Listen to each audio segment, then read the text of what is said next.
WOCA. Ocala.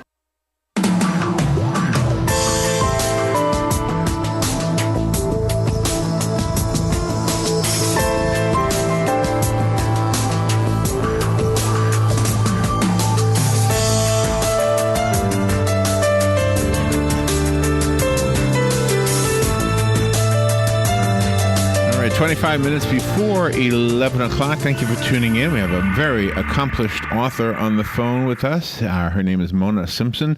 She is a journalist, an editor. She's on the faculty at UCLA. Is she out in LA right now, Robin? I don't know. She teaches at the Bard College, and she's an award-winning author. As I mentioned, Casebook is the name of this book that we're going to talk about. But she's got a whole library of books under her name. Anywhere But Here, The Lost Father, A Regular Guy, Off Keck Road, and My Hollywood.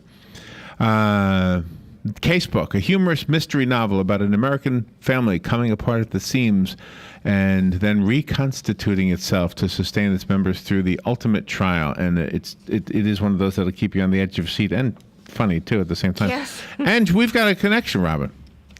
Let's see. Who was the mink farmer? Her mother? Her parents? The grandfather. Oh, grandfather. Yeah. See, my grandparents were, what were they again? Chinchilla farmers. Oh, that's funny.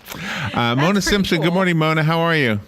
Good morning. Well, thank you. How are you? Yeah, pretty good. Where are you right now? Where are you calling from? I'm in Los Angeles.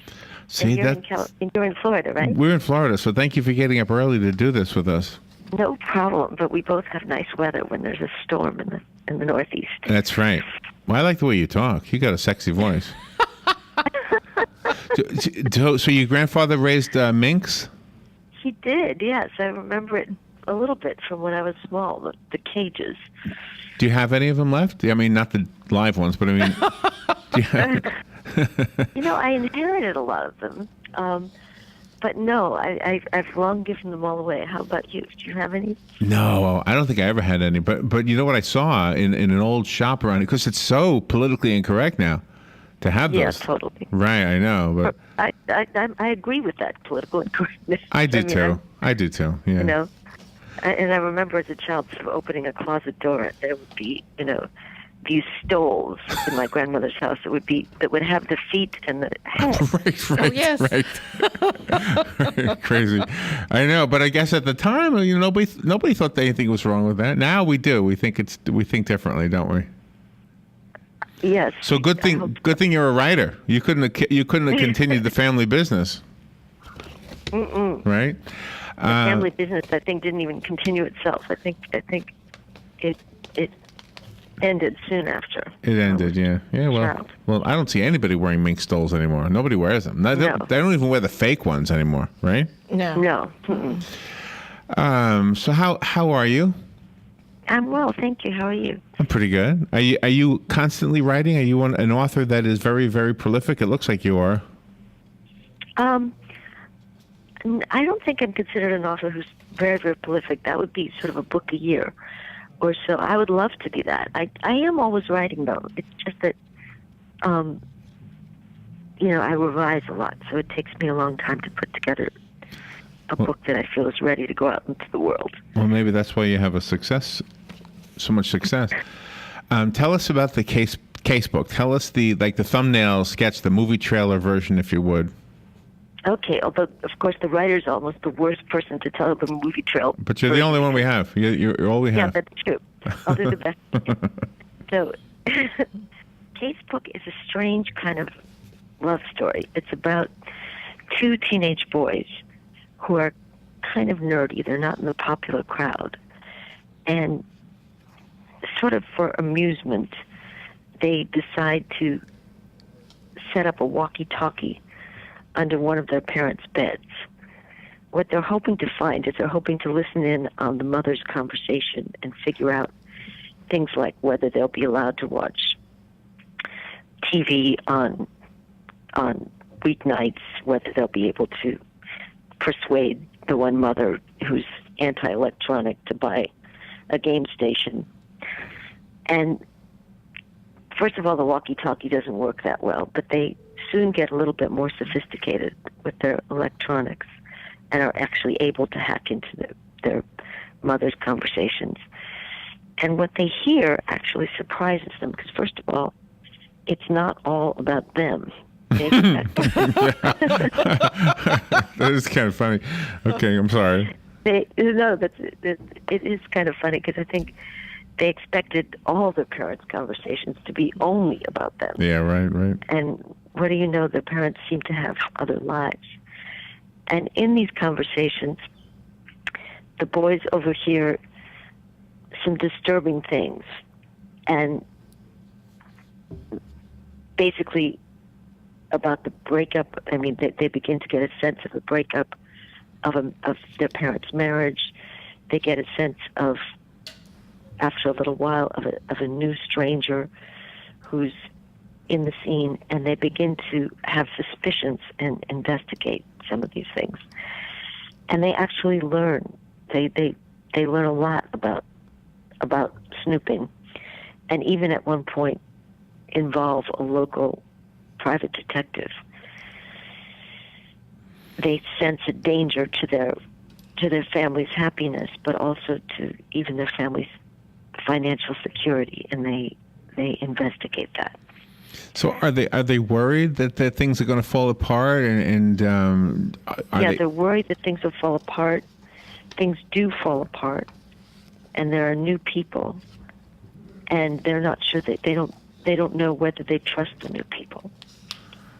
Oh wow! You got now you got us wanting to open up the book and read it, right? So did this is real personal, but and forgive me if it's too personal, but did any of this happen to you ever? No, it's not quite like that.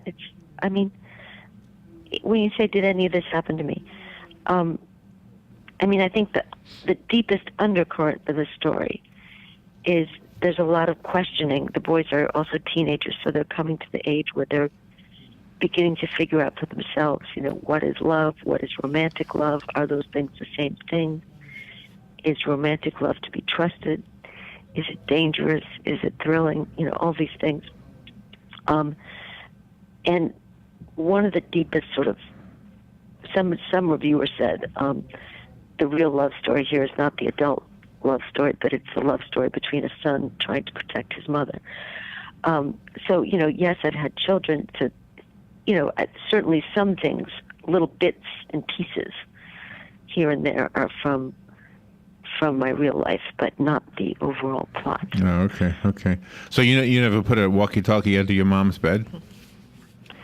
No, I don't think I did, although actually, long after I finished this book, I realized I grew up with a single mother, and I was very much sort of watching her romantic life and sort of assessing her suitors and wondering, will they help us economically? That would be good. Or will they break her heart and make her, unable to function? That would be terrible. So I was kind of, in a way that was true of me as well. Wow, you were analytical little girl. Do you think the happiness of a child depends on the happiness of their parents as individuals? I think it certainly has an impact on children. I don't think it's like, neurotic mother equals neurotic child that cleanly, but I think it certainly has an impact. And I think certainly the happiness of the parent is immensely reassuring to children. I mean, of course, we all know now that we're born with our own DNA and our own emotional complexion, but a happy parent certainly couldn't hurt. So you have a very serious premise here. Was it a struggle as a writer to have the levity that you put into it? No, that's kind of the fun part.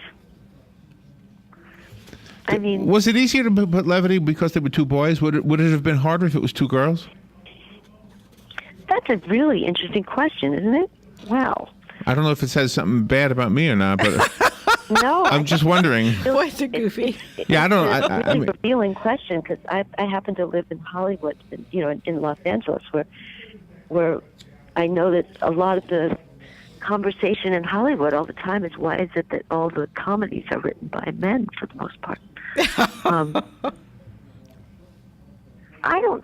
No. I think girls can be immensely fun.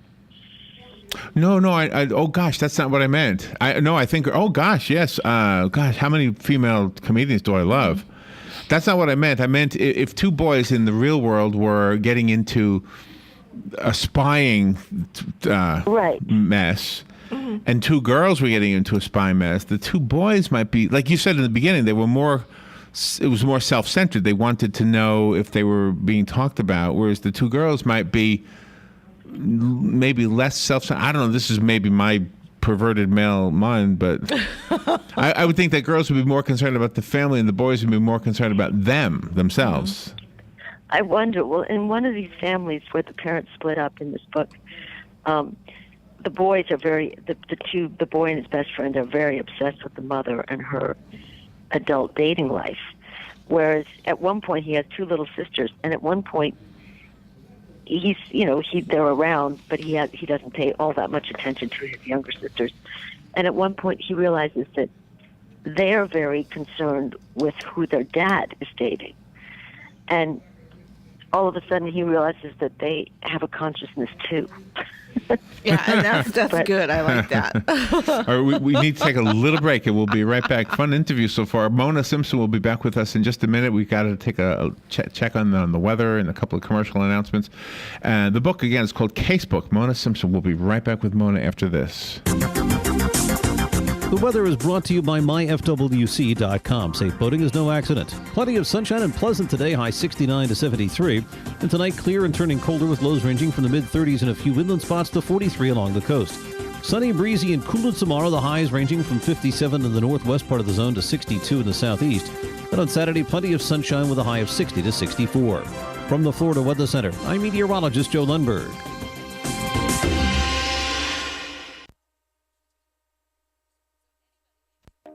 Hi, Matt Wilkerson here, your mobile Verizon rep. But not just here, I'll deliver the phone to you in your home. While I'm there, I'll only sell you what you need and I'll personalize it to you. Want to have me get you connected? Then call me at 352-528-0020. I even offer unlimited home phone service for just $20 per month. Just call me, your mobile Verizon rep, at 352-528-0020. Keep up with what's going on in the downtown area with Ocala Downtown Newspaper. Delivering thousands of newspapers to businesses in the downtown area, Ocala Downtown is there to keep you informed. They even have Tom's Picks, a free referral for people who are looking for a company to do work for them. Tom's Picks will refer the company that fits your needs, and all we ask in return is that you tell them where you heard about it. It's simple. For more info, just call Tom's Picks, 352-804-1223, and pick up your copy of the Downtown Ocala newspaper today. Now read Ocala Downtown newspaper online. All right, 12 minutes before 11 o'clock. Thank you for tuning in. 56 degrees, by the way, here at The Source. Mona Simpson is on the phone with us. She is an author of, I guess you figured that out already. Casebook is the book. It's described as a humorous mystery novel about an American family coming apart at the seams and then reconstituting itself to sustain its members through their ultimate trial. We haven't really talked about that part yet, about the reconstituting itself part. But Mona, before we do that, I wanted to point out, Robin is from Wisconsin originally. Oh, wow. Where are you from? Milwaukee. Oh, how great. Did you go back? Yes. I've only been back a couple times, but we do have relatives in Kewanee and Green Bay, so. Oh, my God. I had relatives in Kewanee when I was growing up. I'm actually, my next book is, I think I'm going to set my next book in Green Bay. And so I've been going a little bit more. Oh, nice. Than usual. Yeah. And it's that's really interesting. Is that where you grew up, was Green Bay? I grew up there till sort of middle childhood, and so it's really interesting to go back. I've never lived there past age 11. And did you? You said your mom was a single mom. Did your mom move around the country a lot, or just around Wisconsin a lot? She just moved from Wisconsin to California. Oh, okay. And With me, I mean, we moved. So I haven't lived there for a long time, but it's really interesting. So she went to California to find work. Was she an actress? Is she an actress? No. She's not an actress. Well, actually now she's retired, but she was a speech pathologist. She taught. She first worked in the school system, but then she ended up, her real specialty turned out to be in teaching stroke victims to talk again. Oh, She was wow. really gifted at that. Yeah. Oh, wow. So how did writing start for you? That's almost connected, speech and writing, but not exactly. How did this start for you? I started in I think sort of in the usual way, I guess maybe in high school. And it was just something I really loved to do. But And I've kept to it. But you had won an Academy Award for your writing, correct? Well, actually, I won. It's really hilarious. Actually, there's something we all as fiction writers really respect called the American Academy of Arts and Letters, and it's very old. I think it was founded. I don't know. I'd have to Google, but quite a long, maybe 150 years ago or something like that. And I was given an award by them. And hilariously enough, so my publisher put that on the jacket of my book, and they were contacted by the Film Academy Awards, which says that they had noticed that they put on my jacket that I'd won an Academy Award and that they had not given me an award. Oh. Because the Film Academy is completely different. So it was kind of funny. But your organization was first. Yes, that's exactly what my publisher wrote back. They wrote back that, not only that, but the American Academy of Arts and Letters is far older than the Academy Award. That's too funny. So tell me about writing from the perspective of a boy. I mean, for a young boy. Was that easy for you to do? It felt easy. It felt sort of natural. I have a son. He's now not so young anymore. He's off at college. But, so I'd lived with how it is when you have a son, you have a lot of boys in the house. It's not just the one usually. Yeah. And so I felt I knew the language and some of the concerns. And then what I did is I actually teach as well. And so I actually hired two of my ex-students who were Los Angeles boys, and I just said, I'll pay you $100 to go through this and make sure that I didn't say anything that the boys wouldn't say, that it doesn't feel authentic to you. So they went through it, and they did pick up a few things. I'd used the word hearth, the thing around a fireplace. And they said, they didn't think a boy would say hearth. So I changed that. And, what would a boy say? I should know this. A boy would just say, by the fireplace. By the fireplace. Yeah. Nothing too detailed. That's probably right. Yeah. Wow. Good for them. Wow. No. See, I would have been. See, to me, $100 is $100. I would have said, "That's fine job. Good job, Miss Simpson. Thank you so much." You do have excellent dialogue between Miles and Hector, though. You really keep their personalities going through the whole book. Oh, good. To me, that's a sort of a. To me, that there's the main story about what they find and what they're looking for and their families and what happens with all that. But another sort of story that was important to me was the story of their friendship and collaboration, which at that time for them was really the most important thing in their lives. And they have this, one of them hasn't even begun to think about sexuality in any way. He's a little bit of a late developer. But the other one does have a real crush on a particular girl, and that's important to him. But at the same time, he realizes that as much as he is physically attracted to this girl and has romantic feelings towards her, his best friend, whom he works with every day, is far more important. Is just the most important person in his life. Oh, wow. So there's Wow. also that. He would not abandon his best friend then. That's one of the great message you have in the book. Oh, good. So the academy, the other academy, the movie one, they probably will. You'll get the award eventually. So because it's. I mean, this sounds like it could be a movie, and if there truly is some kind of a shortage of humorous screenplays that are written by women, then you have to break that mold and change all that. That's funny. I like. Well, we shall see. I like how the boys feel that they're really threatened by the evilness in the world, and then they take it upon themselves to get rid of the evil, even though they might get in trouble. Yes, exactly. And even though they probably can't do much about the Relationships. the evil there. Yeah, Uh-huh. there's probably not much they can really do. If a family, let me ask you this without giving away the ending of the book. If a family goes through divorce, and they get back together, that's one way of reconstituting. But another way of reconstituting would be that they move on but never get back together. Right? Am I right about that? Or no? Well, what do you mean get back together? 'Cause Well, like get if- back together would seem to be the parents only. That's what well, okay, well, that's a good Yes, point. I Well, mean, you're I making a think good point. that's right. Like, I mean, I think the thing is, one reason divorce is so interesting to fiction writers is because for years and years, in novels, they ended with the marriage.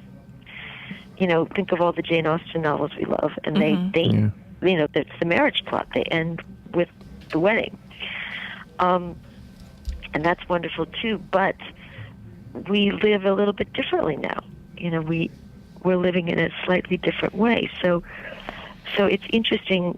I think it's very, very interesting to actually consider how people divorce and how that affects children and what kind of reconstitutions people make. That is In this family, in one of the families here, at least the parents, though divorced, and they remain divorced, they end up very good friends. Which is, you didn't see that, at least when I was growing up and had divorced parents. You didn't really see that too much. No. But okay, so that's kind of, we don't want to give away too much of the book, but at the same time, I can see that. I'm divorced, and I think my son and my stepdaughter must have gone through some, it must have been bad for them. I'm guessing. It must have been. I remember my son had a writing assignment when he was younger, and in the writing assignment, he wrote, one of my wishes is that my mom and dad get back together one day. And I was so heartbroken when I saw that. And but yet now he's 28 years old, and I've never even talked to him about it, but I'm very close to him. But his family was reconstituted in a way also, even though his mother and I never got back together. How was his family reconstituted? Because we get together. I mean, I have no problem going. We're all together. I think that's a hugely different thing. I think that's what's sort of a new kind of divorce that people have now, and I think that's a very, very different. There should be a different word for it. Maybe. Yeah. When I got married, for example, I couldn't have my mother and my father both at my wedding. Oh. It just couldn't be. On the other hand, I know so many families now where the divorced parents sit together at the graduation, at many school events. They have a dinner together. It's all warm and it's nice. I think that's well, and at my son's wedding, that's the way it should be. I was in when how they introduced the parents of the bride and the groom. Well, when they introduced my son's parents, my former wife and myself, who are divorced, we walked in together as if we weren't divorced. Yeah. Right. So, and there was no problem with that. It was, I guess that's what I mean by Total sense to me. it's as reconstituted as it could ever be. Is maybe the best way to say that. Well, I like the fact that this is not. I think that's an achievement. I like the fact that your book is authentic. That's what I like. It's funny, but it's authentic, and I think that's why it lends itself to a really well-written movie. Mm-hmm.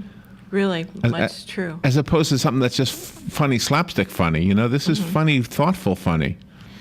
Thank you. Mona has sent us a copy of the book. I'll give it away if you call me and ask for it. It's called Casebook. Mona Simpson spells her name exactly as it sounds. And we have like a half a minute left. Do you have a website, Mona? Yes. Mona Simpson, I think, is it monasimpson.com? I think it's monasimpson.com. Yes. monasimpson.com, okay. Yeah, I think Robin checked it out already. And I'm guessing the book is on Amazon and all the other places? Yes, and all the independents, too. Yeah, don't forget the bookstores. All hoping to keep alive. Yeah. Sponsor the segment. We'll mention your name every time. Mona Simpson, thank you so much. And you're definitely welcome back anytime. Thank you. All right, we'll be right back. Fox News Radio, I'm Pat O'Neill. The UN hitting ISIS in the wallet. The Security Council has passed a resolution cutting off financing, reinforcing global sanctions against the Islamic militants. Democrats have chosen Philadelphia as the site for their national convention next year. The Democratic National Committee selecting Philly to host their convention over finalist Brooklyn and Columbus, Ohio. Republicans will meet a week earlier in Cleveland. Both conventions several weeks earlier than the last two presidential cycles, setting up a longer general election contest. Fox Radio's Jared Alpern, 3 winning tickets in last night's Powerball. They'll split $564 million. The husband of Smarty Arshara told her one of the winners was bought at their Princeton, Texas food mart. I couldn't believe him. I asked him like 3 times what happened. So he told our store won the jackpot. The other winners were bought in North Carolina and Puerto Rico. Fox News, we report, you decide. Geico presents Fan Mail to a Pig. Dear Maxwell, first off, hope you are well. And I am. Seems like all you do is promote Geico's web and app abilities. And while I really enjoyed your last commercial where you talked about how I could take a photo of my VIN number and add it to my account all via my Geico app, I've got to think it doesn't leave you much time for anything else. Do tell. Sincerely, Miranda Morgan. Well, Miranda, thank you for asking. And this Geico spokespig does have time to do other things. For instance, I do a lot of VIN scanning to add a car, just a tap away on the Geico app. You're running your business, and we at Wix.com know things can get stressful. But creating your website doesn't have to be. With Wix, you can create a professional website all by yourself. It's easy and free. You don't have to be a programmer. Just drag and drop everything into place. It's your website, your style. Show the world what you can do. Go to Wix.com and create your own stunning website today. It's easy and free. It's time for Farming Ranch headlines on the Southeast AgNet. I'm Tyron Spearman reporting. The Georgia Economic Outlook series, presented recently by the University of Georgia Terry School of Business, predicted an improved economy in 2015 in Georgia and the Southeast, but decreased agricultural income could hamper economic growth. Mark Masters, director of the Georgia Water Planning Policy Center, said that farmers are being impacted with the lower prices and farm income in southwest Georgia, along with the North Florida and South Alabama. Masters saw many farmers shift last year acreage dedicated from each crop to more peanuts planted, which is a trend he says is coming again in 2015.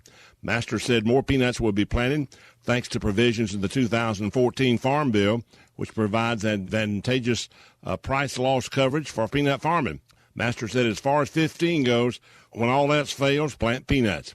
He says right now that seems to be the most attractive thing for farmers to plant. Last year, he said, we planted about 600,000 acres in Georgia. Given the price of alternatives for corn and cotton and soybeans, I think peanuts are going to plant upwards of 700,000 acres this year, and a lot of that is going to be dependent on seed availability. It is by far the most attractive crop in this new farm bill right now. Ready to gear up and go? You need to make hay while the sun shines, and nothing does the job better than Kubota hay tools. Kubota disc mowers are dependable and precise, built with 3-bladed discs and heavy-duty cutter bars. And you can rely on the efficient working widths of Kubota rotary tedders and rakes to save you time in the field. But that's not all you'll save during the Gear Up and Go sales event, with long-term, low-rate financing going on now. Kubota field-proven hay tools, built for the best things in life. Visit Kubota.com to find a dealer near you. The national posted price on peanuts stayed the same this week, $424.86 per ton for runner-type peanuts. The shell market price is still holding about 48 cents to 47 cents a pound. I'm Tyron Spearman for Southeast AgNet. Good credits, bad credits. It's none of our business because we're not an auto dealer. We're not a bank. We're not your mother. We're OcalaForSale.com. Marion County's marketplace for cars, trucks, and SUVs. We've got thousands of sellers standing by to take your call. No middleman. But hurry, don't walk, don't run. Just sit down and log on to OcalaForSale.com. Prices and inventory change daily. Offer does not include dealer upcharge, undercutting, rust-proofing, factory surcharge, or delivery fee. See website for details. One of the most common questions those nearing retirement are asking,